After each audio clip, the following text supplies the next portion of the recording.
नमस्कार, संकल्प न्यूज में आपका स्वागत है। मैं हूं आलोक शर्मा। आइए नजर डालते हैं आज की मुख्य खबरों पर। हेडलाइंस के प्रायोजक है Shri Sai Mahima enterprises, tiles world, Dongargaon road, Farhad Chowk, Rajnandgaon. विधायक को शीघ्र सुरक्षा और रेत माफियाओं पर कार्रवाई के लिए साहू समाज ने सौंपा ज्ञापन।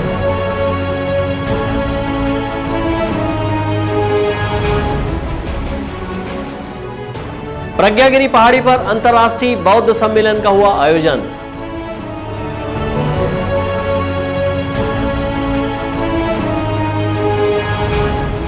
और घरेलू विवाद पर ससुर ने की बहू की हत्या। अब खबरें विस्तार से। कांग्रेस विधायक छन्नी साहू के पति चंदू साहू पर एक पक्षी पुलिस की कार्रवाई के विरोध में अब साहू समाज भी सामने आया है। साहू समाज ने इस पूरे मामले को राजनीतिक षड्यंत्र करार देते हुए निष्पक्ष जांच की मांग की है और चक्का जाम व आंदोलन की चेतावनी भी दी है। एट्रोसिटी एक्ट के मामले में घिरे राजनांदगांव जिले के खुज्जी विधायिका छन्नी साहू के पति चंदू साहू के खिलाफ पुलिस ने कार्रवाई की और चंदू साहू को गिरफ्तार कर लिया। चंदू साहू की गिरफ्तारी के लिए लगातार आदिवासी समाज के लोगों के द्वारा मांग की जा रही थी। इस दौरान पुलिस का सहयोग करते हुए विधायक ने स्वयं अपने पति को पुलिस को सौंपा था। इसके बाद पुलिस ने चंदू साहू की गिरफ्तारी की और उसे न्यायालय में पेश किया, जहां से चंदू साहू को जेल भेज दिया गया। इस दौरान विधायक ने अपनी सुरक्षा भी लौटा दी थी। अब इस मामले में साहू समाज भी सामने आया है और विधायक छन्नी साहू के ऊपर राजनीतिक षड्यंत्र किए जाने का हवाला देकर इस पूरे मामले की निष्पक्ष जांच की मांग की है। साहू समाज के जिला अध्यक्ष कमल किशोर साहू का कहना है कि पुलिस ने एक पक्षीय कार्रवाई की है। उन्होंने कहा कि सत्ताधारी विधायक की शासन प्रशासन भी नहीं सुन रहा है। पूरे मामले में रेत माफियाओं के खिलाफ सबूत पेश करने के बाद भी पुलिस ने रेत माफियाओं पर कार्रवाई नहीं की। उल्टे विधायक पति के खिलाफ बिना निष्पक्ष जांच कर कार्रवाई की गई है। साहू समाज के जिला अध्यक्ष ने चेतावनी देते हुए कहा कि 3 दिवस के भीतर रेत माफियाओं के खिलाफ कार्रवाई नहीं हुई तो आंदोलन और चक्का जाम किया जाएगा। हमारे साहू समाज की विधायक जो खुज्जी विधायक है छन्नी चंदू साहू के ऊपर जो राजनीतिक शिकार हो रही है, जो षड्यंत्र का, और जिस प्रकार उनके पति चंदू साहू का जो कल जिनको गिरफ्तार किया गया और वो स्कूटी से घर जा रही है, ये दुर्भाग्यजनक घटना है। साहू समाज इससे बहुत आहत है, बहुत दुखी है कि एक सत्ता सरकार के विधायक के होते हुए भी आज जिन उनके क्षेत्र में जिन रेत माफियाओं के खिलाफ शासन प्रशासन को वो बताना चाह रही है, तो उसको शासन प्रशासन सुनने की बजाय उनको ये बिना जांच किए एक तरफा एट्रोसिटी एक्ट लगाया जाना, ये समझ से परे है हमारे समाज के।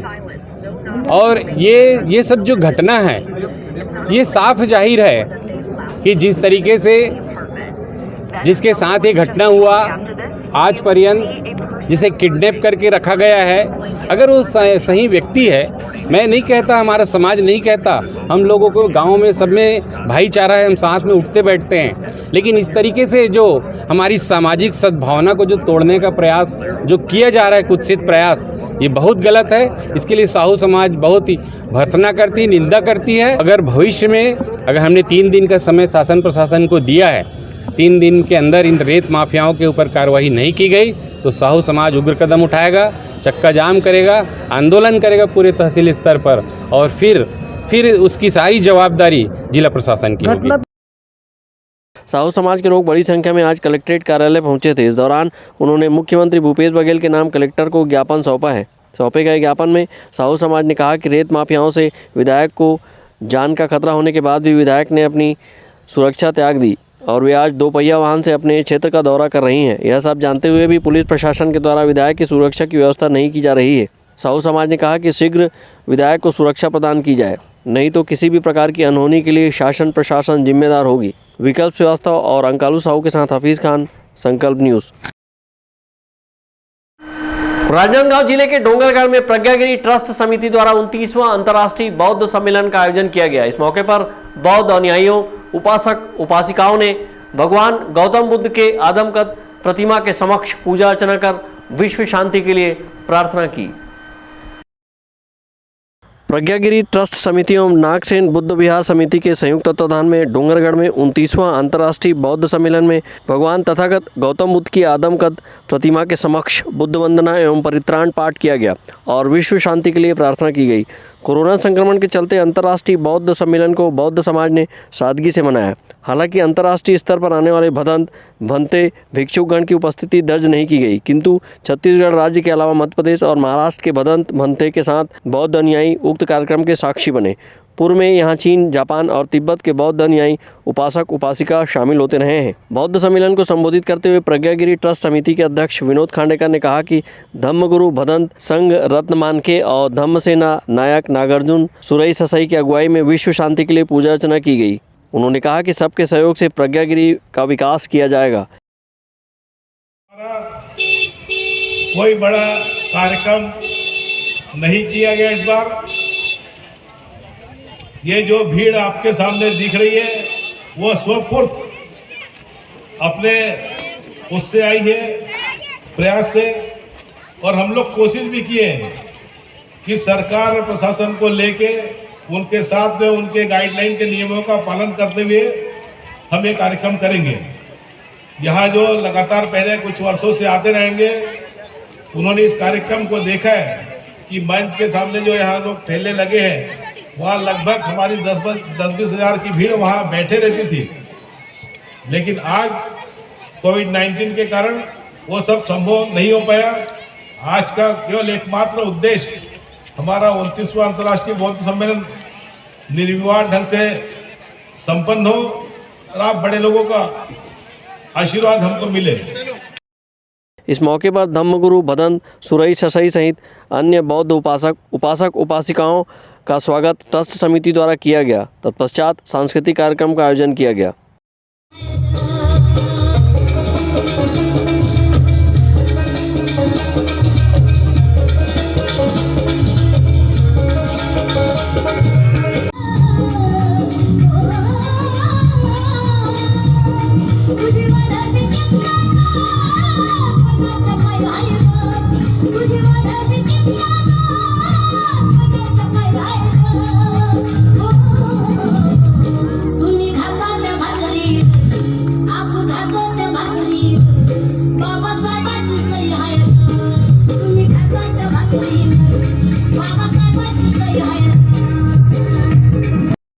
इस अवसर पर धम्मगुरु भदंत सुरई ससई ने बौद्ध उपासक उपासिकाओं से भगवान गौतम बुद्ध के पंचशील त्याग तपस्या को आत्मसात करने सहित सत्य के मार्ग पर चलने का आह्वान किया है।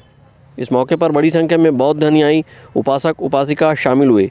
डोंगरगढ़ से सचिन जामुलकर के साथ अवधेश यादव, संकल्प न्यूज़। राजनांदगांव जिले के युवा कांग्रेस ने भाजपा के वरिष्ठ नेता एवं पूर्व मंत्री राजेश मूणत का पुतला दहन कर उनके खिलाफ प्रदर्शन करते हुए गिरफ्तारी की मांग की। पूर्व मंत्री राजेश मूणत ने कांग्रेस के राष्ट्रीय नेता के खिलाफ अनर्गल टिप्पणी की है। राजनांदगांव जिले के युवा कांग्रेस के द्वारा रविवार को मानावंदी चौक में भारतीय जनता पार्टी के वरिष्ठ नेता एवं पूर्व मंत्री राजेश मूणत का पुतला जलाया गया और उनके खिलाफ प्रदर्शन करते हुए गिरफ्तारी की मांग की है। केंद्रीय राज्य उड्डयन मंत्री ज्योतिरादित्य सिंधिया के कार्यक्रम के दौरान कांग्रेस के कार्यकर्ता काला झंडा दिखाने पहुंचे थे। इस दौरान भारतीय जनता पार्टी के वरिष्ठ नेता एवं पूर्व मंत्री ने कांग्रेस के राष्ट्रीय नेता के खिलाफ अनर्गल टिप्पणी की है, जिससे युवा कांग्रेस को आघात पहुंचा है और विरोध करते हुए पुतला जलाया है। युवा कांग्रेस का कहना है कि भारतीय जनता पार्टी द्वारा कांग्रेस के पूर्व राष्ट्रीय अध्यक्ष राहुल गांधी के कार्यक्रम के दौरान काला झंडा दिखाया गया था, जिससे आक्रोशित कांग्रेस के कुछ कार्यकर्ताओं ने भाजपा के केंद्रीय मंत्री ज्योतिरादित्य सिंधिया को काले झंडे दिखाए। तब भाजपा के वरिष्ठ नेता एवं मंत्री राजेश मूणत ने अभद्रता करते हुए कांग्रेस नेता के खिलाफ अनर्गल टिप्पणी की है, जिसका विरोध युवा कांग्रेस ने किया है।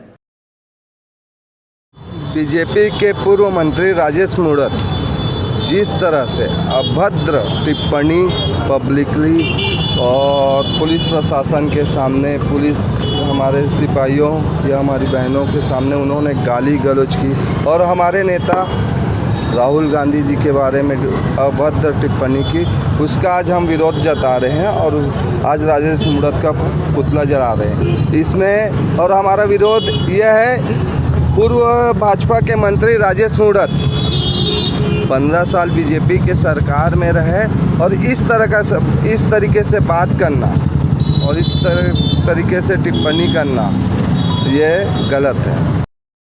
युवा कांग्रेस के कार्यकर्ता बड़ी संख्या में मानामंदी चौक में एकत्रित हुए और पूर्व मंत्री राजेश मूणत के खिलाफ नारेबाजी करते हुए पुतला जलाया है और अपना विरोध जताया है। युवा कांग्रेस के कार्यकर्ता पूर्व मंत्री राजेश मूणत की गिरफ्तारी की मांग किए हुए थे। विकल्प श्रीवास्तव और अमित चटर्जी के साथ परमानंद रजक, संकल्प न्यूज़। अब वक्त है ब्रेक का। ब्रेक के बाद आप देखेंगे एनसीसी की ए सर्टिफिकेट परीक्षा।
करें भगत हो आरती माई धोई बिरिया, करें भगत हो आरती माई धोई बिरिया, करें भगत हो आरती माई धोई बिरिया, करें भगत हो आरती माई धोई बिरिया।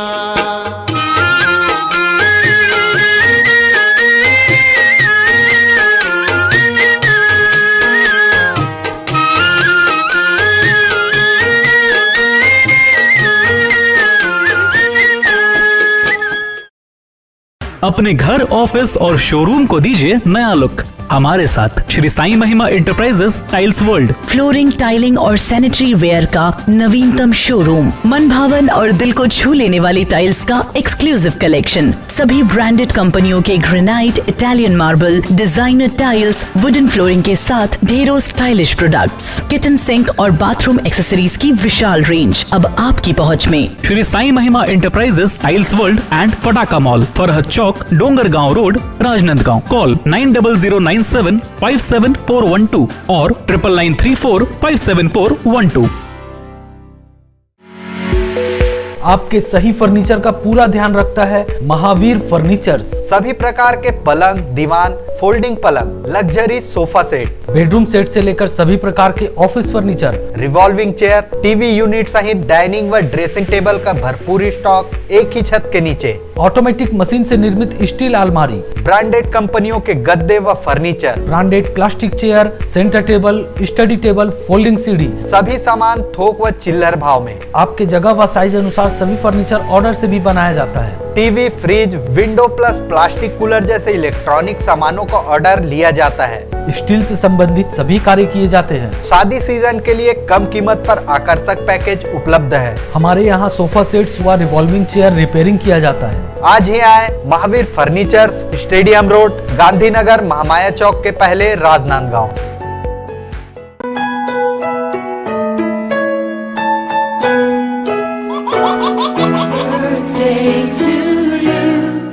आप अपने बच्चे के जन्मदिन को बनाइए खास संकल्प केबल नेटवर्क के साथ। सिर्फ 500 रुपए में 30 सेकंड का विज्ञापन हर 3 गाने के बाद, और आपको मिलेगा 1 पाउंड का केक फ्री। आप अपने बच्चे की तस्वीर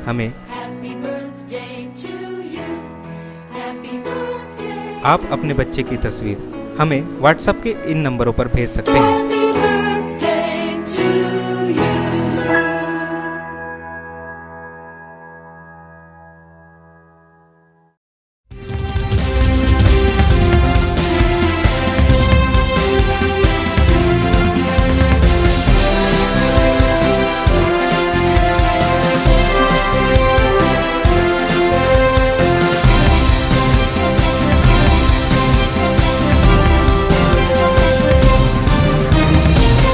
ब्रेक के बाद आपका स्वागत है।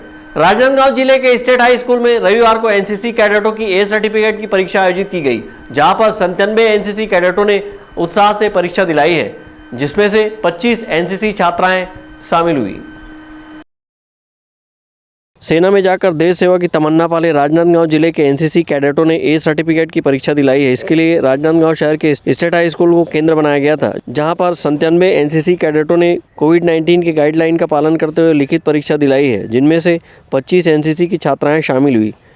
आर्मी के सूबेदार एम कन्नन ने बताया कि 38 छत्तीसगढ़ बटालियन के लेफ्टिनेंट कर्नल विवेक कुमार के मार्गदर्शन में जिले के एनसीसी कैडेटों के ए सर्टिफिकेट के लिए परीक्षा आयोजित की गई। जो एनसीसी जो बच्चे हैं उनके जो टेस्ट है जो मल्टी स्कूल हैं राजनांदगांव के और एसडीएनपीएन जो स्कूल हैं उनके दोनों स्कूल के बच्चे यहाँ पे टेस्ट हो रहे हैं और टोटल बच्चे हैं 97, जिसमें कुछ 25 हैं जो गर्ल्स हैं और बाकी बॉयज़ हैं और दोनों एक जगह पर कर रहे हैं हम टेस्ट। राजनांदगांव जिले के एनसीसी अधिकारी सुनील भागवत ने बताया कि कोरोना संक्रमण के चलते इस बार प्रैक्टिकल टेस्ट नहीं लिया जा रहा है और ऑफलाइन परीक्षा आयोजित की गई। आज एनसीसी ए सर्टिफिकेट परीक्षा आयोजित है। स्टेट हाई स्कूल में नगर निगम स्कूल और स्टेट हाई स्कूल के कैडेट शामिल हो रहे हैं। जूनियर डिवीज़न ए सर्टिफिकेट परीक्षा कहलाती है।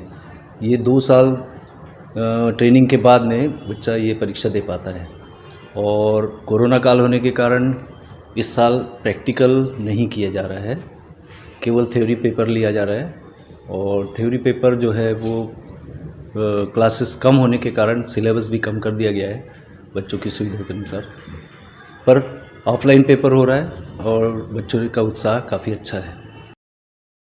इस अवसर पर एनसीसी कैडेटों ने उत्साह से ए सर्टिफिकेट के लिए परीक्षा दिलाई है। सेना भर्ती के लिए एनसीसी का यह प्रमाण पत्र कैडेटों के लिए काफ़ी उपयोगी होता है। अमित चटर्जी और विकल्प श्रीवास्तव के साथ परमानंद रजक, संकल्प न्यूज़। विधायक छन्नी साहू के पति चंदू साहू की गिरफ्तारी के बाद छुरिया क्षेत्र के आदिवासी समाज से जुड़े कुछ लोग आज जिला न्यायालय चंदू साहू की जमानत के लिए पहुंचे। उन्होंने कहा कि विधायक और उनके पति का व्यवहार बेहतर है, इसीलिए वे चंदू साहू के जमानत के लिए आए हुए हैं। आदिवासी समाज से जुड़े वाहन चालक से गाली गलौज के आरोप में घिरे चंदू साहू की पुलिस ने गिरफ्तारी कर ली है। ऐसे में छुरिया क्षेत्र के आदिवासी समाज से जुड़े कुछ लोग आज जिला न्यायालय चंदू साहू की जमानत कराने पहुंचे। इस दौरान आदिवासी समाज के लोगों का कहना है कि चंदू साहू पर एकपक्षीय कार्रवाई की जा रही है। इस पूरे मामले में निष्पक्ष जांच की जानी चाहिए। उन्होंने कहा कि विधायक छन्नी साहू और उनके पति का व्यवहार काफ़ी अच्छा है, इस वजह से वे अपने क्षेत्र के विधायक के साथ हैं और आज उनके पति की जमानत के लिए यहाँ पहुँचे हैं। जमानत ले बर आए हवन। हमार विधायक का चंदू हमार दुख सुख के संगवारी है, दुख सुख में खड़ा होते, हम ओकर जमानत होना चाहिए, बस यही अति कहा। ये जमानत ले बर हम मना हन और एक कार्य क्षेत्र देख के चंदू और विधायक के एकरे बर हम मना हन और कुछ नहीं है। में राजनीतिकरण होते, ये है जमानत मिलना चाहिए और न्याय मिलना चाहिए, बस। हम चंदू साहू जी ला जमानत ले बरा का हो गरी सोकर सन एक तरफा गलत है ना भाई। समाज अपन जगह में है, अब ये राजनीतिक यहाँ पाइन चलत है नहीं भाई, तो हमला ठीक नहीं लगा थे। का राजनीतिक पाइन चलत है भाई? आदिवासी मन ला एकता करत है, बरगलात है नहीं भाई, तो इस टाइप के नहीं होना चाहिए ना। ये हमारा विधायक छन्नी साहू के पति है वो, हाँ, और वो जो कि हमारे गांव में दौरा करता है, अच्छा सक्रिय विधायक है, क्योंकि हर सुख दुख में साथ देता है और इन लोग ने गलत ढंग से उसको प्रताड़ित कर रहा है। ऐसे नहीं होना चाहिए किसी जनप्रतिनिधि और विधायक के प्रति। ये सभी जन हम लोग इसके खिलाफ हैं, क्योंकि उसको जमानत होना चाहिए, ताकि ऐसे नहीं होना चाहिए कभी भविष्य में इस प्रकार के जाति मामला और किसी के ये को गलत मैसेज नहीं जाना चाहिए। यही मेरा कहना है। इसको बैठ के अच्छे से सुलह हो जाए, वही मेरा विचार है। अब एक आदिवासी समाज वाला आ रही थे, वो चक्का जाम करूँगा कौन है? अब उस पता नहीं सर, उन लोग कैसा कि राजनीति कर रहा है या क्या कर रहा है पता नहीं। हम लोग तो बैठ कर ही सुलह होना चाहिए, बस यही चाह रहा है। आदिवासी समाज के कुछ लोगों के द्वारा ही विधायक पति चंदू साहू के खिलाफ शिकायत की गई थी और चंदू साहू की गिरफ्तारी को लेकर लगातार पुलिस अधीक्षक कार्यालय पहुंचकर मांग की जा रही थी। गिरफ्तारी नहीं करने पर चक्का जाम और आंदोलन की चेतावनी भी दी गई थी। वहीं दूसरी ओर आदिवासी समाज से ही जुड़े कुछ लोग आज विधायक पति चंदू साहू की रिहाई के लिए जमानत लेने पहुंचे और इस पूरे मामले में जमानत के लिए पहुंचे आदिवासी समाज से जुड़े लोगों ने कहा कि विधायक के द्वारा दस्तावेजी साक्ष्य के साथ रेत माफियाओं के खिलाफ कार्रवाई की मांग की गई है, लेकिन पुलिस इस मामले में अब तक कार्रवाई नहीं कर रही है। उन्होंने कहा कि रेत माफियाओं के खिलाफ भी पुलिस जल्द से जल्द कार्रवाई करे। अमित चटर्जी के साथ हफीज़ खान, संकल्प न्यूज़। छुरिया ब्लॉक के गेंदाटोला थाना क्षेत्र के ग्राम कोलिया लमती में दिल दहला देने वाली वारदात हुई, जहां ससुर जनक राम सिन्हा ने अपनी बहू मनभा सिन्हा की गैती से हमला कर हत्या कर दी। ग्राम कोलिया लमती में ससुर और बहू के बीच आए दिन विवाद की स्थिति होती थी, जिसके कारण गांव के लोगों के द्वारा समझाइश दी जा चुकी थी। रोज की तरह घर सफाई के नाम पर बहू और ससुर के बीच विवाद हुआ, जिसके बाद ससुर ने आक्रोश में आकर घर में रखी गैती से अपनी बहू के सिर पर मारकर बहू की हत्या कर दी। मृत महिला की बेटी के द्वारा देखने पर वहां गांव के अपने रिश्तेदारों को जानकारी दी गई। इसके बाद परिवार में हड़कंप मच गई, जिसके बाद डायल 112 को सूचना देने पर घटनास्थल में पहुंचकर गेंदाटोला थाना प्रभारी अमृत साहू ने अपने उच्च अधिकारियों को अवगत कराते हुए मामले की गंभीरता को देखकर एसडीओपी अर्जुन कुमार कुर्रे व एएसपी पुपलेश कुमार, थाना प्रभारी अंबागढ़ चौकी कार्तिकेश्वर जांगड़े कोलिया लमती पहुंचकर पंचनामा तैयार कर शव को पोस्टमार्टम करने छुरिया मरचुरी में भेजा गया। आज सुबह जो है सूचना मिला कि थाना गेंदाटोला के ग्राम कोलियामती में जो है भावना मनभा करके महिला है, जो घर में लिपाई का काम कर रही सुबह से उठ के, और सुबह ही जब उसके ससुर दूसरे कमरे से निकला और पोताई जैसा लिपाई कर रही थी, लिपाई में थोड़ा पैर पड़ गया, जिस पे जो है गुस्सा होके उसने कुछ कमेंट किया। जनक लाल उसका ससुर है, जिस पे आपसी बात हुआ और पूर्व में से भी पता चल रहा है कि पहले से भी इनके बीच में पारिवारिक जो है वाद विवाद चले आ रहा था, जिसके कल जो है सुबह आज जो है दोनों के वाद विवाद हुआ और जिसके परिणाम स्वरूप जो है उसके ससुर ने जो है कुल्हाड़ी से वार कर जो है हत्या की प्रथम दृष्टया सूचना मिली है। अभी तो प्रथम दृष्टया जो अभी सूचना मिली, जिस पर हम लोग धारा 302 के तहत मर्डर केस दर्ज किए गए हैं और अभी आगे जो जांच की जाएगी जिस पर स्पष्ट होगा। और आगे ये करीब 6-6:30 बजे के करीब होगा घटना। ये क्या इनके घर में आपसी विवाद चलते हैं? ये तो बहुत पुराना है। इसको कई बार हम लोग गाँव स्तर से समझाए थे, फिर भी ये कभी भी बात नहीं मानते। 8-15 दिन ठीक रहते थे, फिर ये दोनों झगड़ा करते थे लड़की को, और लड़की एक छोटा सा 6 साल के बच्ची है, उसके साथ अलग रहती थी और मजदूरी करके खाती थी। और उनके पतिदेव है ना, वो 4 फैमिली वो अलग रहते थे। मानसिक रोग कुछ नहीं है जी, वो मानसिक रोग वगैरह कुछ नहीं है। वो हर समय अपने बहू को जिस प्रकार उसको गाली देना है वैसे नहीं देते थे। वो कैसी भी उसको गाली देकर और उसको झगड़ा करके और मारपीट का नंबर लगाते थे। और ये बात मेरे को कई आड़ा पाड़ों से ये लोग भी बताए थे, इस प्रकार ये हर समय झगड़ा करते हैं करके। फिर भी मैं उसको कई बार समझाया था लड़के को, इस प्रकार मत किया कर, एक साथ रहना ऐसे करके, फिर भी बात नहीं माना और ये घटना कर दिया है उसने। हाँ, मेरे को सुबह जानकारी मिली टीआई के माध्यम से कि सरपंच जी आपके यहाँ दुर्घटना हो गया है, तो आप तत्काल आइए ऐसा करके बोला। तो मैं भी यहाँ आकर देखा तो वाजिब यहाँ मतलब मर्डर हुआ है। हाँ, गाँव ऐसे मिला था कि इन लोग हमेशा झगड़ा होते थे ऐसे करके। और कुछ भी ऐसे जानकारी नहीं मिला मेरे को। इस मामले में पुलिस ने आरोपी ससुर जनक राम सिन्हा को धारा 302 के तहत गिरफ्तार किया है। संकल्प न्यूज़ के लिए छुरिया से ताहिर खान की रिपोर्ट। डोंगरगढ़ क्षेत्र में तालाब निर्माण की आड़ में वन विभाग के अधिकारी कर्मचारियों द्वारा पेड़ों की अवैध कटाई के मामले को लेकर विभागीय कार्रवाई की गई है और बीट गार्ड को निलंबित कर दिया गया है। वहीं रेंजर का इस मामले में तबादला हुआ है। डोंगरगढ़ दक्षिण बोर तालाब वन परिक्षेत्र के घोर तालाब बीट कक्ष क्रमांक 566 में कैंपा योजना के तहत ग्राम पंचायत भगवान टोला के आश्रित ग्राम जोंगरू टोला में हो रहे तालाब निर्माण की आड़ में कीमती पेड़ों को काटने और बड़ी मात्रा में लकड़ी की तस्करी का बड़ा खुलासा होने के बाद यहां के बीट गार्ड विश्राम लाडेकर को सस्पेंड कर दिया गया है। वहीं क्षेत्र के रेंजर का तबादला सहित डिप्टी रेंजर को नोटिस जारी किया गया है। मामले की गंभीरता को देखते हुए तत्काल जांच करने पहुंची एसडीओ पुष्पलता टंडन ने जगह मुआयना कर पंचनामा तैयार कर वन मंडलाधिकारी खैरागढ़ को जानकारी दी है। वन मंडलाधिकारी ने जांच के आधार पर इमारती बीजा, महुआ व साजा के पेड़ों को अवैध कटवाने पर कार्रवाई करते हुए बीट गार्ड को तत्काल प्रभाव से सस्पेंड कर दिया है। वहीं इस पूरे मामले में रेंजर का तबादला कर राजेंद्र श्रीवास्तव परिक्षेत्र सहायक 4 भाटा को शोकाज नोटिस जारी किया गया है। लकड़ी और तालाब निर्माण में लगी ट्रैक्टर ट्राली और जेसीबी मशीन सहित अन्य वाहनों को भी जब्त कर डिपो लाया गया है। वन अधिकारी ने पेड़ों की कटाई को गलत बताया। वहीं मामले की जांच जारी है, आगे विभागीय कार्रवाई भी की जाएगी। संकल्प न्यूज़ के लिए ताहिर खान की रिपोर्ट। कोरोना को हराना है, मास्क जरूर लगाना है, दवाई भी और कड़ाई भी, सोशल डिस्टेंसिंग का पालन करें, वैक्सीन लगाएं, सुरक्षित रहें, घर से बाहर निकलने पर मास्क जरूर लगाएं। आज की खबरों में बस इतना ही, हमें दीजिए इजाजत, नमस्कार।